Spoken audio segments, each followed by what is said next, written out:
Hello, everybody. Welcome again to another episode of Reaper and H2K Sports Takeaway. Today's going to be a very solemn episode because not a lot of good things happened this weekend on either side of the topics that we want to talk about this week. So let's talk about it. Yeah, gosh dang, man. What a freaking tragedy that happened at UFC 257. That's number one. We'll get to the NFL stuff a little bit later, but the first thing we got to obviously talk about is McGregor's defeat at UFC 257. I don't think that the large majority of the MMA community was expecting that. And quite frankly, I'm just sad about it. That's not how I wanted to see my man go out. I mean, when you look at the type of knockout that happened, he just looked, they made him look human. So, yeah I 100% agree with what Connor said after the fight. You can't be out of the cage that long and think you're going to be able to come back and dominate. Dustin, props to him, man. I think Dustin added a couple things to his game that he didn't have the first go around. Made himself. Personally, I think Dustin Poirier's a pretty complete fighter. He's got the ground game. He's got the stand up clearly now. He stood there, took shots, traded shoulders. Pretty much it looked like whatever Connor threw at him, Dustin just said, "I'm going to throw the same shit back at you, and we're going to see what happens." Because Connor started throwing shoulders, so Dustin started throwing shoulders. Connor started throwing punches, so Dustin started throwing punches. I mean, it was back and forth all match long, and I think Dustin looked pretty legit. I don't know. What I saw was Connor beating the shit out of him in boxing in the first, couple of minutes of the fight, and then the tail end of the first round, he got taken down. He got back up. The boxing started. I mean, if you look at Poirier's face versus McGregor's face, there's a clear difference in the damage that was done. Even though Dustin had at least 4 or 5 clean shots on the guy, his face just didn't wear it like Dustin's did. So what I saw at the beginning of the round was Connor being Connor. Yeah, and I think that calf kick stopped him in his tracks. The calf kicks got him for sure. You gotta check those. I don't know why Connor wasn't checking those. That seemed kind of odd to me that he was just taking those. I'm like, dude, I was watching the first round and I'm like, dude, you take 2 of those in the second round and you're gonna be dead. Your leg's gonna be dead. And sure enough, he took 2 of them in the second round and all of a sudden the leg went dead. And I'm like, oh well, you kind of fucked now.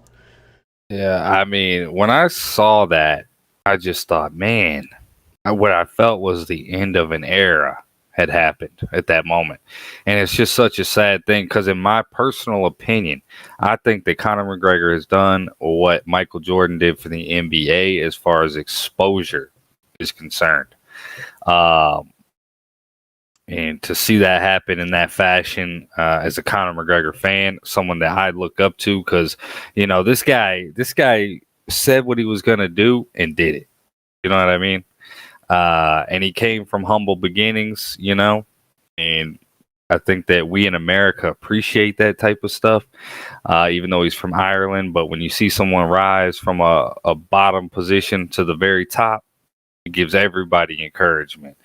But here's my other thing. Is Conor McGregor a different person now, a true family man? Because he talked a lot about his family. He wasn't talking that shit. Wasn't talking that Conor McGregor smack.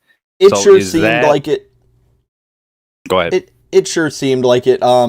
He was carrying his kid around pretty much everywhere before the fight, and I think he is a little bit different because the respect that he showed Dustin was I admired it a lot. Actually, I actually really enjoyed it. I think the respect that he has, I think, is sort of a good thing, and the fact that I believe we're going to get a third fight. A big part of why I don't think Khabib fights Conor is because the amount of shit that both of them have to put on and do before the fight to each other, I think is so, it wears on them so much because there's such a disrespect there that they just don't even want to fight each other again. We're going to get to see Dustin and Conor fight again because, it's 1-1, and the respect they had for each other, you watched them after the fight, even after the presser, they were dapping each other up, saying, yeah, let's run it back, let's do it, talking real good to each other. Conor had in his presser amazing respect for Dustin. Same thing for Dustin, major respect for Conor. And I think that's good because we'll get to see him run it back. It kind of reminds, when we get to Khabib and Conor, it almost reminds me of Chuck Liddell and Tito Ortiz, because even though they were friends at the start, how that whole thing ended when they finally got to fight each other, they were at each other's throats, and we didn't get to see him run it back probably as much as we should have. I think we only saw him run it back once. And then I guess they did run it back eventually in that other league or whatever. In their 50s. But that's nothing. Yeah, we probably should have seen them run it back 4 or 5 times. If they'd have had a mutual respect for each other and just don't want, to fight one another, it would be a completely different thing. But because they you get so worked up in the trash talk and tearing you down mentally that it's just I think that wears on them. They go, I just don't want to do that again. Yeah, my thing is this, as far as Conor McGregor is concerned specifically, my concern is, that edge that comes along with him, with the trash talking and getting inside of his opponent's head. I may be wrong in this, but Sun Tzu in his book, The Art of War, talked about irritating your opponent. You know what I mean? Yeah. So that has a combative, an edge in combat, and that's exactly what they are portraying. Is they're trying to fuck each other up.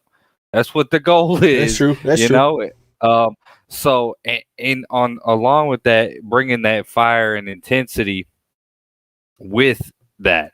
So can Conor McGregor be the family man, the nice guy, and also be a badass in the octagon? I don't know. Because what I saw was someone who didn't look like he wanted to be in there after he got touched up. Well, you know what the good thing is, at least, is that Conor has already said he's gonna try to fight the last 4 fights on his contract in the first quarter of the year. So the good news is we'll find out sooner rather than later, right? We're gonna see a lot of Conor fights.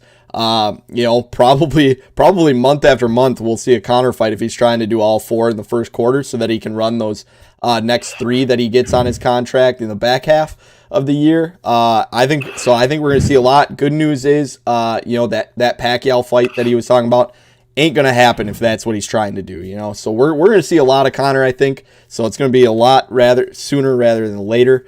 But yeah, I don't know if it's necessarily the end of an era. I think we get a couple of fights under Conor here. I think he's gonna be pretty amazing if he runs 4 fights in the first quarter of the year.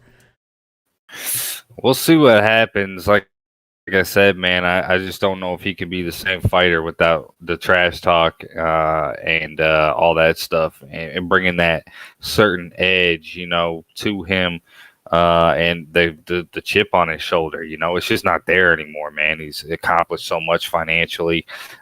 You could call him a global superstar, most likely. I imagine if you walk up to, you know, 8 out of 10 people are going to know who he is if you ask them, you know?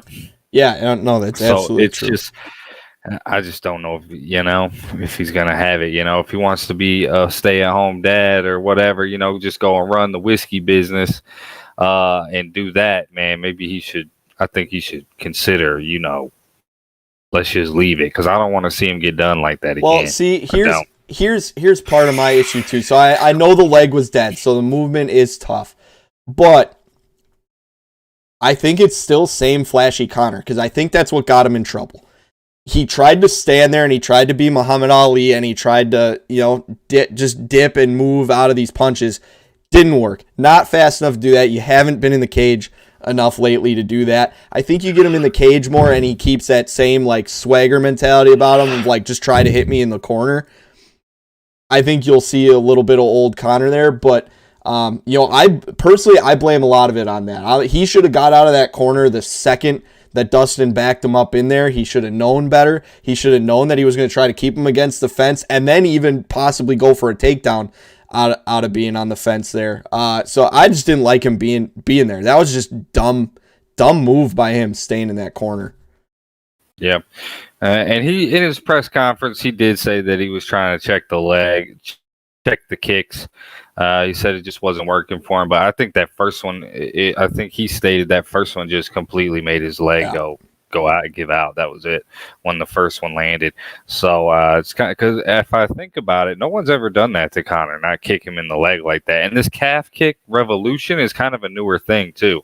The calf kick hasn't been around. It's more been above the knee. You know, kicking towards the thigh area, not right behind the calf, which there's some nerve endings there that you can get fucked. We saw it in the Sugar Shane O'Malley fight with Cheeto Vera, who, you know, did the same shit and took him out completely. Yeah, those calf kicks, man. I think leg kicks have always been understated in the UFC. I think they are far more deadly than people make them out to be. I think, yeah, I mean, you're going to see a lot more of them, I think, come out as we go along. But, you know, I don't mind them necessarily. Yeah. Strikers. Yeah, I don't mind them necessarily either, because it does force more action, in my opinion, because some of these strikers that are master hit and move guys, you know, they only throw a few punches around, whereas, you know, these guys land these calf kicks. Okay, now that guy's standing still, all of a sudden you've actually got an actual fight on your hands because this guy's not as mobile. Mm-hmm. Yeah, exactly. I mean, I think about someone like Max Holloway. Mm-hmm. You know, what if you start kicking him in the back of the leg? Then what? What's he going to do then, you know? Right. So if someone, you know, really takes a strong interest in that against one of these top tier hand strikers, you know, you could easily take that whole part of their game away. Yeah. So absolutely. You better get on your shit. If you out there slinging hands, you know, throwing leather. But to move on from that, there are some hella good fights coming up, like in the first quarter of the year. I mean, we got Ngannou, Miocic is signed. We got Volkanovski and Brian Ortega is signed. And we also have Adesanya and Jan Blachowicz signed. These are all confirmed pay-per-views. Wow. On one of those cards coming up as well on the female side, you got Macy Barber coming back. That's right. After her knee surgery. She's tough, man. she's tough as nails. I'm excited to see her fight. I believe she's fighting a 12-1 fighter. Well, we'll have to see how the knee holds up. Yeah, it's going to be interesting to see how that goes. She is fighting. Like, I just saw this today too.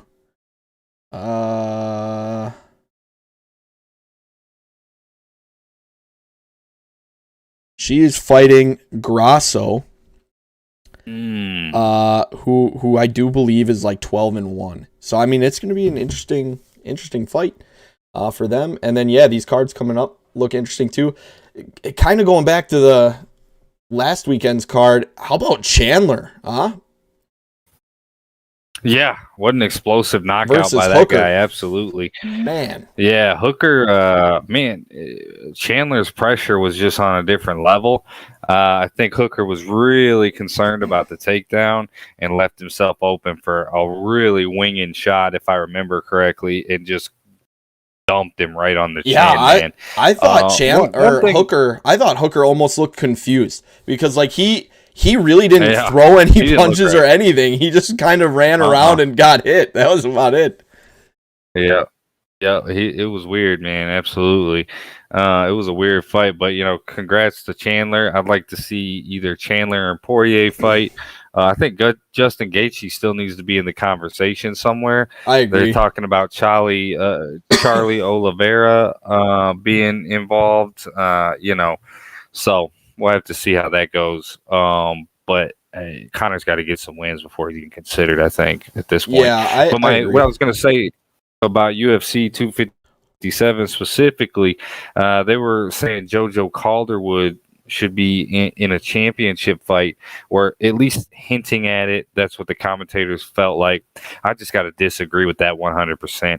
Shevchenko, any of those champions will, because her striking is just not sharp. It's not as sharp as a Shevchenko. It's just not. JoJo. I mean, JoJo fought well and obviously deserved her win. But absolutely, but it wasn't this show-stopping like, oh, you deserve to have a chance. I mean, you fought basically an average fighter, and you took her to decision. And you didn't really beat her up. You kind of beat up each other. I don't think that necessarily translates to championship rounds. Like what Dustin Poirier did to Conor, that to me says, okay, you're ready to go for some championship rounds. You had this nice knockout, you fought great, you made the other guy look dumb. And JoJo didn't do that. It was kind of an even fight. I don't know if you thought the same thing, but what I saw was I saw her outbox that girl. I will say that she outboxed her and outstruck her 100%, and she looked better doing it than the other one. But my main concern with her, them putting a title fight with her in it against a Shevchenko or a Wei Lee or Nunes will kill her. But Shevchenko, I saw this woman kick a female in the stomach twice, and then head kick knockout her with an absolute assassin mentality, man. Just the precision and the snappiness of her strikes, and compared to Calderwood, is just on a different freaking level, man. It's just different. It's different. She ain't gonna survive in there, and I don't want to see that fight. Yeah, I agree with you. I don't think she's ready for that. I don't think. I agree with you 100% because that's. Like I said, it was a pretty even fight for the most part against a average fighter. Like, yeah, you're right. She did outstrike her. I did see that too. But other than outstriking her, I don't really think she outdid her in anything else. No, her hands were a little bit heavier, but like I said, the crispness. Right. The way she was throwing shots wasn't crisp. The snap of a jab or the snap of a hook, even in the first round, I didn't see that. Now I don't know if that's because that's a tactic to conserve your energy and not be as throw as violently, but I don't know, man. The snappiness of Shevchenko versus please don't do that. Please. Well, what fights got you excited coming up? I know you kind of ran through what's coming up. All three of those are exciting. I them? want to see Adesanya and Blachowicz, and then I want to see Reyes come back up. Dominic Reyes come back up, because in my opinion, he still should be the champion when he beat John Jones. In my opinion, I thought he beat him. So I want to see that happen. But I think if Adesanya beats this dude and is the middleweight and the light heavyweight champion at the same time, whew, I mean, I hope he takes advantage of that. The Miocic and Ngannou fight is interesting, but I just don't think Ngannou is going to be able to, outsmart and outclass Miocic in the ring. He's been in there too long and too many heavyweight fights, title fights, and you need to think about. He's going to be thinking strategically. You know what I mean? Yeah. And then I don't know, dude. I'm not incredibly excited about the Adesanya fight. I haven't been excited about an Adesanya fight since he beat Silva. He's become the typical championship fighter.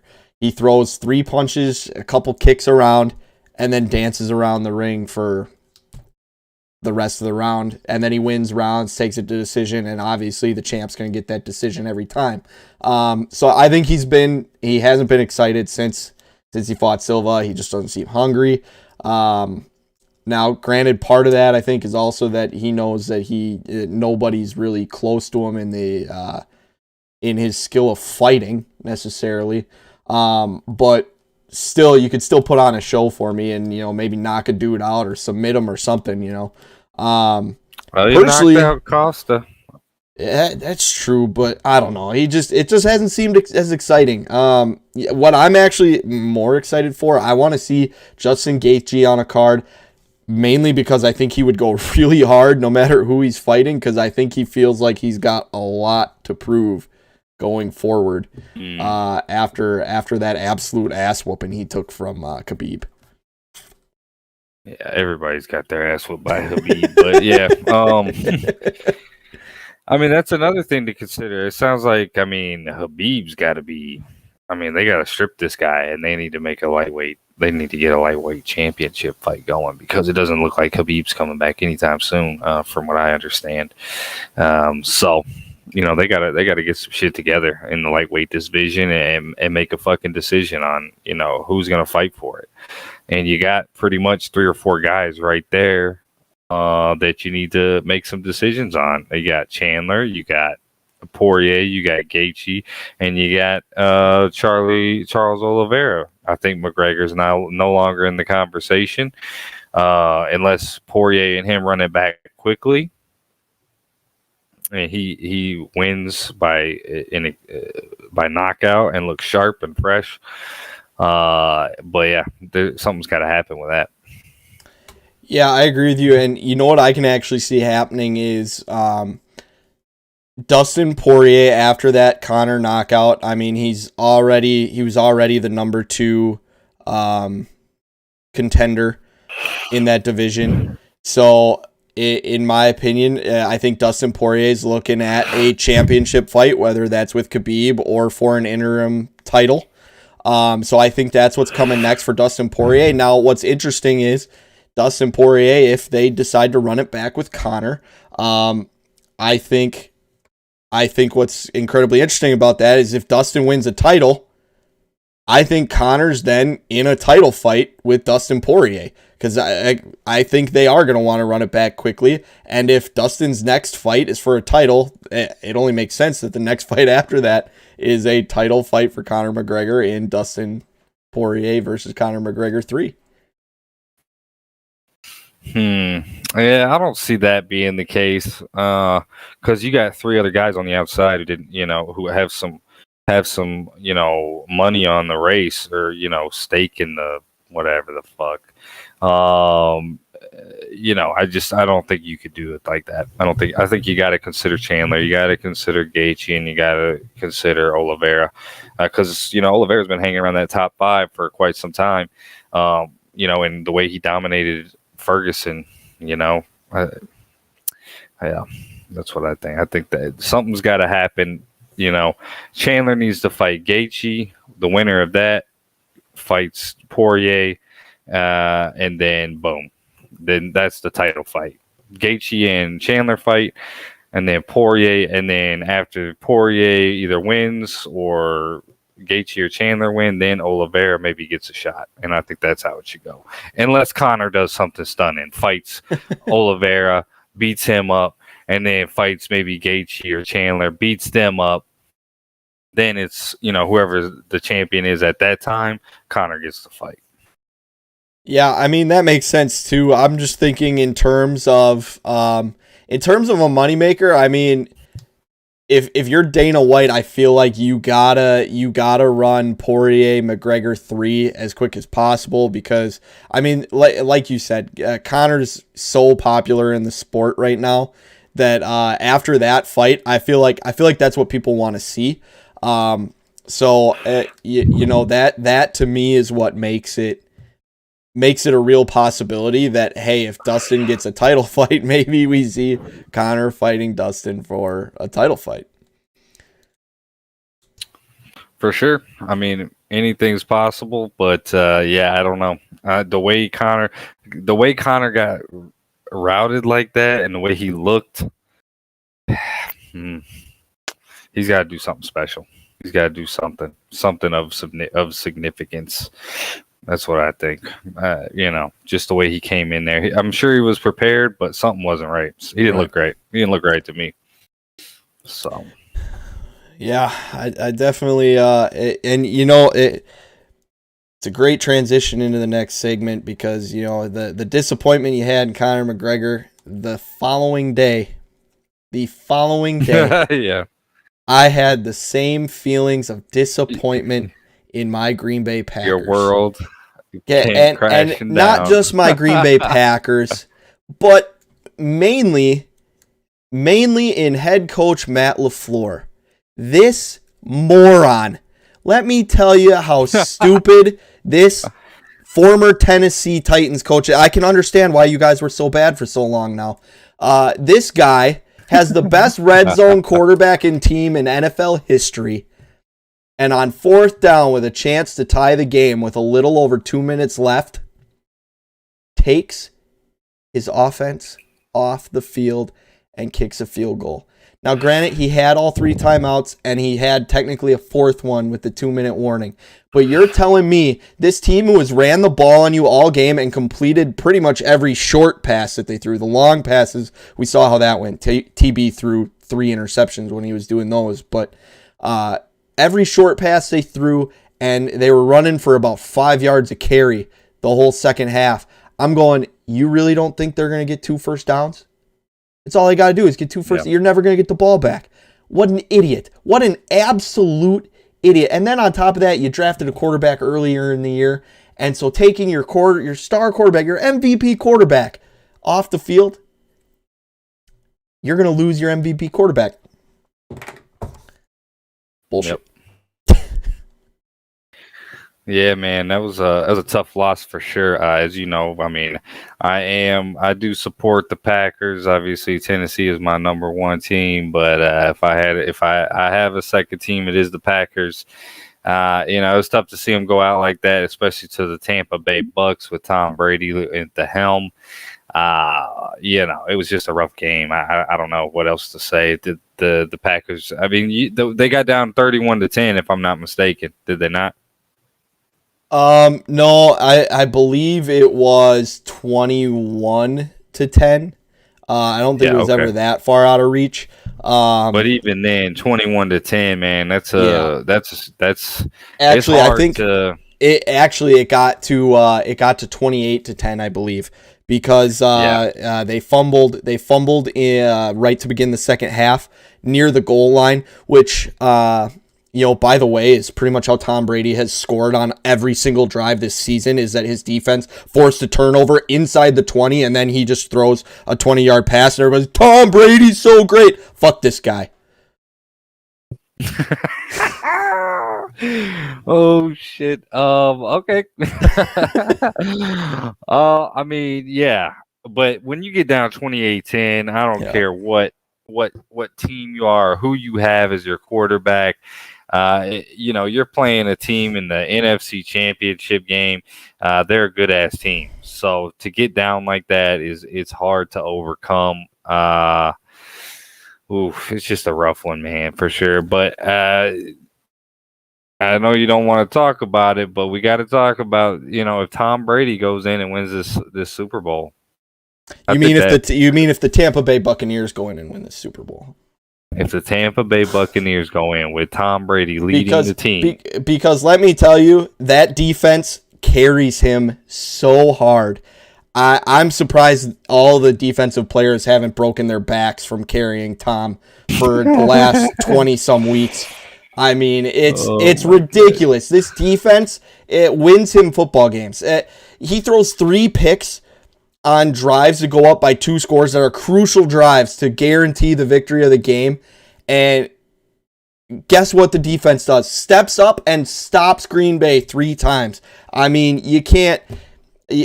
Tom Brady, this guy is a joke. He has played with the best players his entire career. He's had to surround himself with amazing talent his whole career to go out and win games. If Aaron Rodgers had a defense like Tom Brady every year and 2 stellar receivers, I mean, granted, he has had 2 stellar receivers most of the time, but a defense like Tom Brady has had every single year, I mean, come on. It would be... This guy is a joke. He goes to Tampa Bay. Everybody's like, oh, Tom Brady's the savior. He brings in Rob Gronkowski. He brings in Antonio Brown. They bring in Ndamukong Suh on defense. They bring in whatever that middle linebacker they got's name is. What is it? White? I don't remember what his name is, but he's really good. I mean, it's just it's a joke. It's an absolute joke. Tom Brady is trash. I still stand by it. It's terrible. Can't throw the deep ball. He's not going to win. Go Kansas City. They're going to put Patrick Mahomes on defense to pick off Tom Brady, show you how bad he is. It's going to be great. Oh, man. That's hilarious. Yeah, man. Both championship games were kind of blah, to be honest. If you look at the Kansas City Buffalo game, just kind of more of the same, man. Just looked like Buffalo was outmatched by Kansas City. Patrick Mahomes did what Patrick Mahomes does. I mean, they gave up so many routes to Travis Kelce. Just jump it, 10 yards every time. This man had like 120, 130 yards on 12 or 13 catches. Like, dude, you didn't get it in the first half. You had 7 for like 100, and they still didn't cover this guy. I mean, I don't know what the hell Buffalo was thinking, man. Yeah, the defense let down Buffalo for sure. The offense looked okay. I mean, they kept it fairly close for the most part on offense. At the top of the fourth quarter, Allen threw a pick. I turned the game off. I knew it was over, and the score was relatively close. Yeah, now, they did run a pick back for. They had a pick 6, right? There was a pick 6, was there not? I do believe so. Yeah, I do believe there was a pick 6 in there. Yeah, offensively, I thought Buffalo was a decent football team. Stephon Diggs was having a good year. I think he wasn't there. He wasn't there. He didn't show up, or they shut him down. One of the two. Yeah, that's the problem with Buffalo is they did have a few really good players, like Stephon Diggs and stuff, but you can't have just one receiver and then think he's going to be playing well every single game. You got to have some multiple threats, because they're going to start doubling you. They're going to start running zones, especially with a young quarterback like you've got. They're going to run zones, and they're going to disguise those zones to mess you up and throw picks. and that's what happened. And especially they were having a little bit of trouble running the ball. It wasn't like they were completely struggling to run it, but I mean, there were times there where it was like you needed a crucial run and it wasn't there. So then you're trying to force stuff to Stephon Diggs. Eventually that eats you up. And, when you're Kansas City, you've got Travis Kelce, who's the best receiving tight end in the game right now. And then on top of it, you got Tyreek Hill. Good luck. Who had also 100 yards. I mean, they had two receivers with 100-plus yards. I mean, I don't understand how Buffalo made zero adjustments to that, Yeah. Zero. Yeah. Yeah, that kind of goes to the Packers too. The Packers defensively look terrible. A lot of that gets blamed on Mike Pettin, who I hope loses his job. Because the man's running, he's running man coverage all game, and his DBs are getting beat all game. Specifically, Kevin King, who I hope he loses his job as well, because he was getting beat every play. The only deep balls that Tom Brady completed were thrown over Kevin King, who was getting beat constantly. Now, granted, I don't know if that's because he was out the last couple weeks with a back injury or what, but regardless, you're in the NFC Championship game. If you're going to start, you need to show up. You can't let people go over you. And again, Mike Pettin, you got to adjust, man. The couple times you ran zone late in the game, you intercepted Tom Brady 3 times. What are you doing? Like the adjustments, I don't know about you, Hard to Kill, but adjustments are king in football, in my opinion. Shit in life too, man. Yeah, absolutely. You better be ready to take a right turn, thinking you're going left in a blink of an eye, if you so yeah, I mean, when shit ain't going right, you need to sit down and look, call a fucking timeout, or just have a 5 or 10 plays ready that you can just kind of put on autoplay. And fucking take that time to fucking sit back and look and see what's happened. You got 40 damn people on the staff. You probably people who have suggestions. You should have been reaching in your damn bag trying to figure out what the hell was going on. Yeah, absolutely. I think that's why I think Buffalo and Green Bay had similar problems with that. Just. Yeah, there were no adjustments made, and obviously what can go wrong will go wrong in that situation, and it turned the ball games around. All of a sudden it made it so that you can't win, and that's it's just not smart football, man. That's really what the championship games came down to, is just not smart football. Yeah, lack of adjustments, letting the same thing happen over and over again, especially in the Kansas City game. Yeah. I mean, you cannot have 2 receivers with 100-plus yards. Yeah. I mean, you're not going to win a game like that. You know what I mean? And your quarterback can't throw an interception in the 4th when you had a slight chance. Josh Allen specifically, I'm talking about. So, yeah, I mean, it just didn't work out. You throw to 2 receivers for over 100-plus yards. I mean, that opens up your run game too. And they've got a good running back over there in KC. Yeah. So I mean, you can't do that.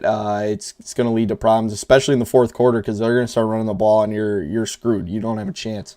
Yeah, I am interested to see what happens in the Super Bowl. Even though I already know what's going to happen, Tom Brady and the Buccaneers are going to lose to the Kansas City Chiefs. Patrick Mahomes is going to throw 10 touchdown passes. They'll even run one in. Tyreek Hill might even throw one. Defense is going to get torched. Tom's going to throw 5 picks. It's going to be great. Right. It's going to be actually a good game to watch, because what we might get a glimpse to see is a new era in Kansas City in the NFL, and Patty Mahomes leading, NFL. He's going to be the number 1 guy. He's going to be the guy. So it'll be a good game to watch. But if Tom Brady comes in and they win this damn game, if he keeps playing after this, I'm fucking done. I'm never watching another fucking game of his again. Yeah, I'll tell you what. If the Buccaneers win the Super Bowl, I'm not watching football anymore. I will make that promise right here, right now, because I think it's rigged at that point. I don't like it. Let's just talk about it. He's the quarterback. He can't be making fucking mistakes, man. I don't know. Yes, he can. He made 3 mistakes last week, and they still get the win because of the damn defense. Yeah. I guess. I don't know many other teams where you throw 3 interceptions and you still win the football game. Okay, so can we put let's play this then. Can we put like Phillip Rivers on the Tampa Bay Buccaneers and the same thing happens? Yes. Can you say that? Yes. Come on. Mainly because I truly believe Phillip Rivers has a better arm than Tom Brady. And that better arm also, the football IQ probably isn't quite as high, but some of those throws that Tom gets picked off on, mainly just because, he's still got decent arm strength, but it's not Aaron Rodgers' arm strength. Phillip Rivers has closer to that than Tom does. So I think he's able to make some of those throws that Tom gets picked on, that are some of these tight window throws.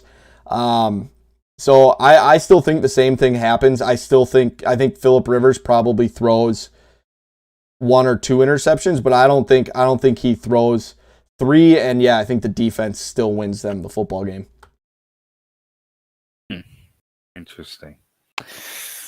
I think you just don't want to give it to Tom Brady. I'm not a fan of the guy either, 100%. Man. Phillip Rivers is a Hall of Fame quarterback. Yeah, I guess. He is. He's going to the Hall of Fame. He'll be in there. I think you could put a majority of the starting quarterbacks in the league on the Buccaneers right now, and you're still winning those football games. I don't know about that one. Fucking put Tannehill back there. He'll fuck it up. I think if you put Tom Brady on the Chiefs, you put Mahomes on the Bucks, they're still going. You put Brady on the Chiefs aren't going, in my opinion. Okay. Yeah, Patrick Mahomes is just fucking different, man. So Buffalo, I don't think Buffalo was going to win that game regardless, even if they played perfect. I don't think you could have beaten Patrick Mahomes. I think what we're seeing in Kansas City right now is, the start of something that may be, once in a lifetime, the way they dominate. Similar to how the Patriots have, but the Patriots were over 20 years. Everything that's happening with Mahomes is much quicker. It's much more accelerated. So I think Mahomes brings home, maybe, 7 championships in the next 10 years. I think he may be the greatest of all time. I think it's too early to say that necessarily.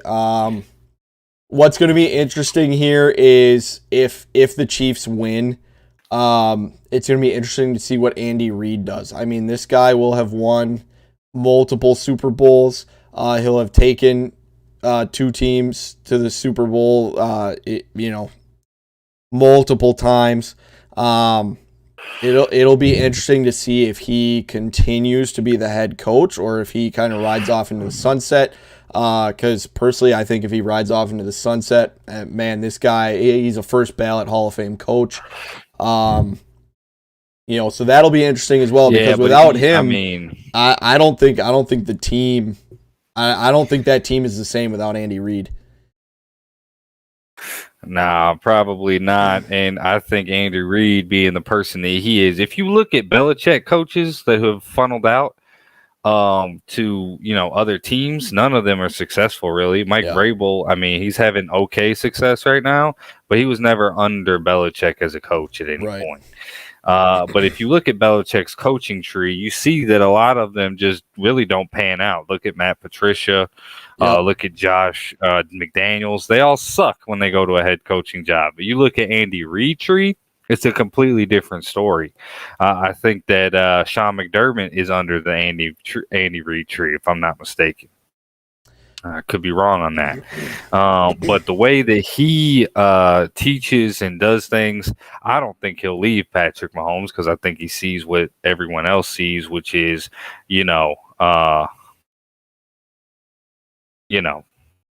what the hell was I saying, man? I forgot.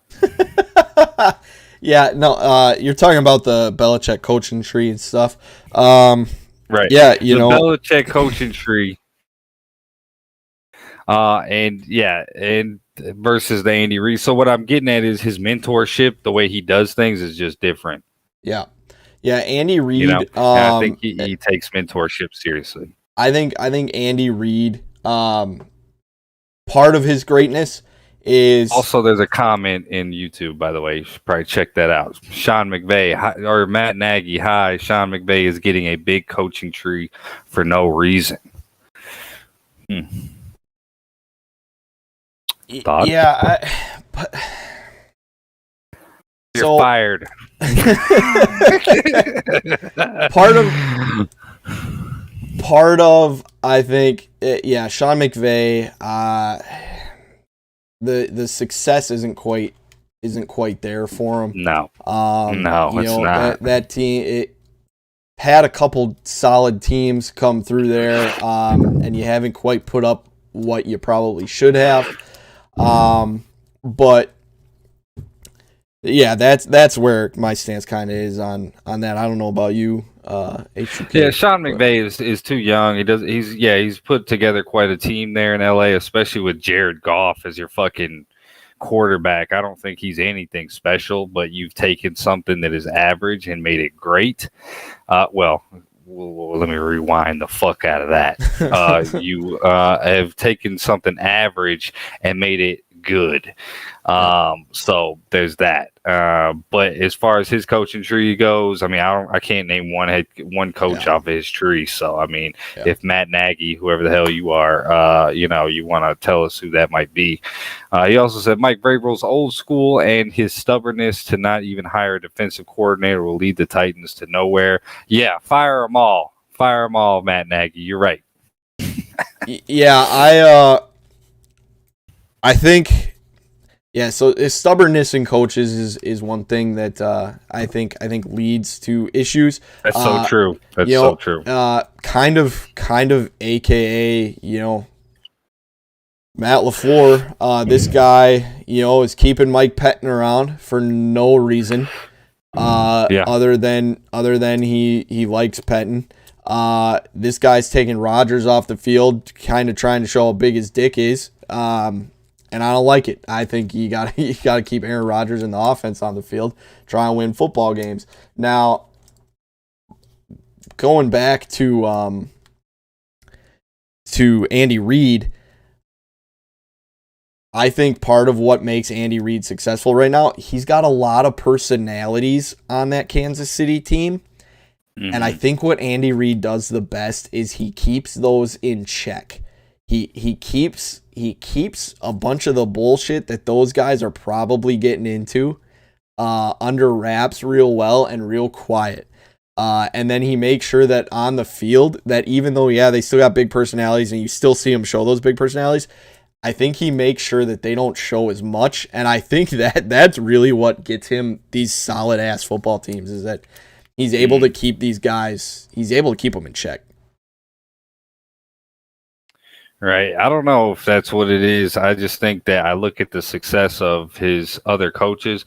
I think that people respect him. The players and the coaches respect him on a level that is just different than other coaches. And he can keep the players engaged too. So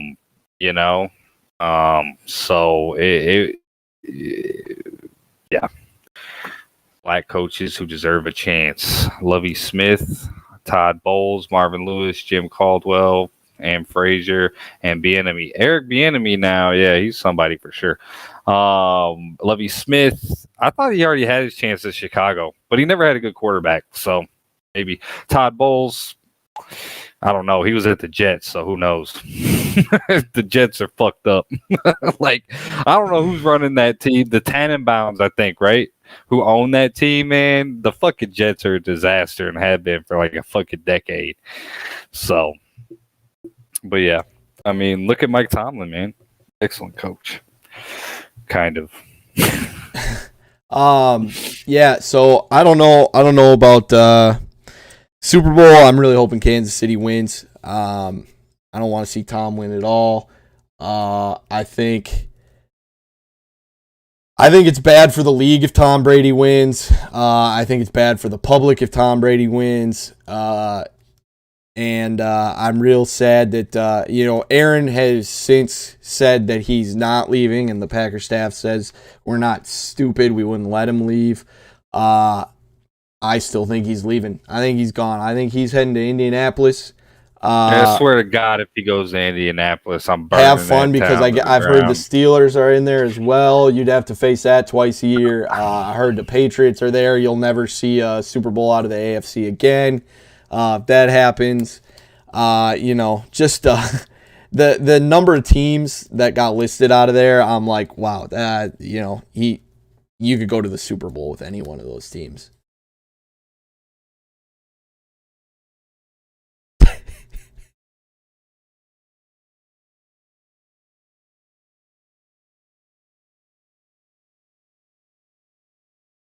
Tom Brady's just getting annoying. He's under contract and is about to win the MVP. The Packers president said. Yeah, I know that's why I said that's what they said. But I mean you can't disrespect the man as much as he's been disrespected in the last year by the organization, and then think that he wouldn't at least ask for the trade. Now they could always deny that trade, but I don't know what happened to H2K here. He disappeared, so not positive. Looks like he's trying to reconnect here.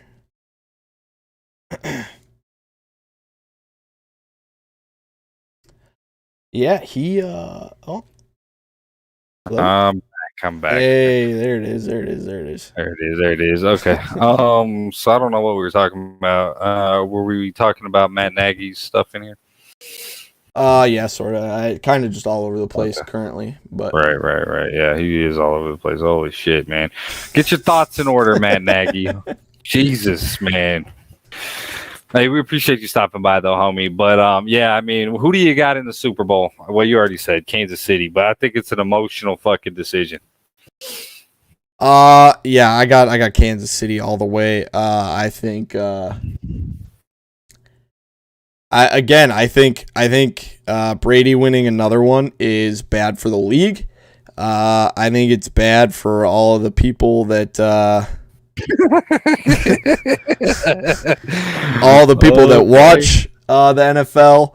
I just think it's bad all around for everybody, pretty much.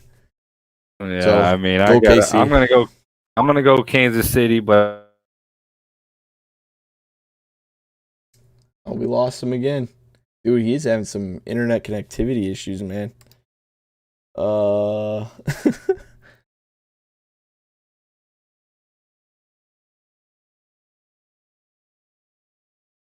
Steelers will roll Ben for another year. Well, I mean, I think that's more up to Ben at this point than it is will say Steelers, this. Really.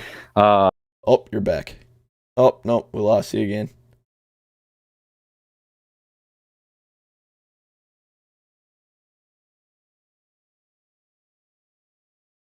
Dude, he's having a hard time right now. But yeah. I'm not sure. I'm not sure what Big Ben's got going on. I mean, he's getting kind of old. He's been beat up a few years here. Last year obviously he was healthy, but the year before that, I mean, you had the Rudolph show, and we saw how that ended up. I don't know. we'll have to see how that pans out. It'll be interesting to see where JJ Watt goes.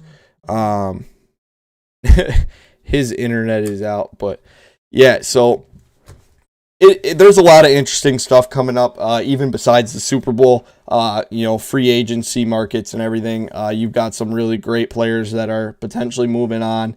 It's going to be interesting to see Deshaun Watson, where he ends up. Hey, you back. I don't know how long it'll be, but it's like fucking freaking out, man. But internet's having some issues, but I mean we're getting close to that time anyway, right?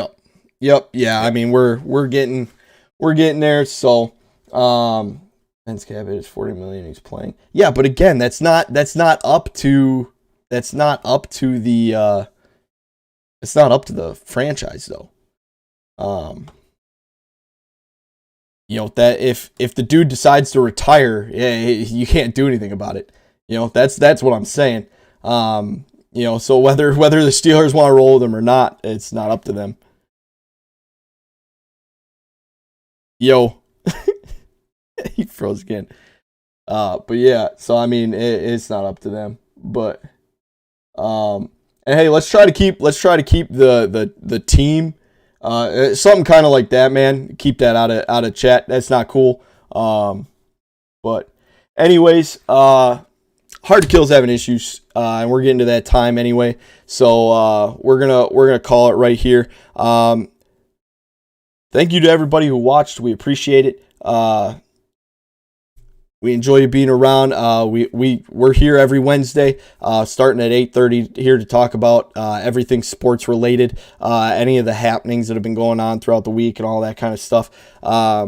So we'll be back on next week Wednesday at 8:30. So please come back, check us out then. We love to talk sports with all of y'all.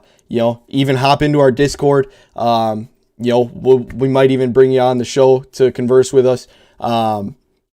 Leave comments below. Make sure to hit that like and subscribe button. We would greatly appreciate it. And we will catch y'all next week, Wednesday at 8:30.